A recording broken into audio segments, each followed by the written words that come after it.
నందమూరి బాలయ్య నటించిన సినిమాలన్నీ కూడా సూపర్ హిట్‌గా నిలిచాయి. అయితే గతంలో పాన్ ఇండియా లెవెల్‌లో ఈ సినిమాలు ఆడేవి. అయితే ఇప్పుడు చాలా సినిమాలు పాన్ ఇండియా భాషల్లో వస్తున్నాయి. అయితే బాలయ్య సినిమా మాత్రం ఒక తెలుగులోనే రిలీజ్ అవుతుంది. త్వరలోనే నందమూరి బాలయ్య పాన్ ఇండియా లెవెల్‌లో ఒక సినిమా తీయడానికి సిద్ధపడుతున్నారు. గతంలోనే 'నిప్పురవ్వ' సినిమా హిందీలో డబ్ అయి అది 100 రోజులు ఆడింది. ఇప్పుడు రికార్డులు కొత్తేం కాదు. గతంలో ఆయన చేసిన సినిమాలు ఒక రేంజ్‌లో ఆడేవి. ఇప్పుడు 'సలార్' సినిమా అలాగే 'నిప్పురవ్వ'లో బాలయ్య లుక్ ఒకే విధంగా ఉంది అంటూ ఇప్పుడు ట్రోల్ అయితే ప్రారంభమైంది.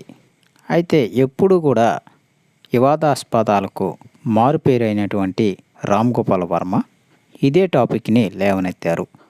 నందమూరి బాలయ్య లుక్ అలాగే 'సలార్‌లో ప్రభాస్ లుక్ ఒకే విధంగా ఉంది అంటూ 'నిప్పురవ్వ' సినిమాలోని బాలయ్య లుక్, 'సలార్‌లోని ప్రభాస్ లుక్ ఇద్దరివి ఒక ఫోటోగా మిక్స్ చేసి సేమ్ టు సేమ్ అంటూ పోస్ట్ చేశారు. ఇంకేముంది, నందమూరి అభిమానులు ఆనందం వ్యక్తం చేస్తుంటే ప్రభాస్ అభిమానులు మాత్రం సీరియస్ అవుతూ ఉన్నారు.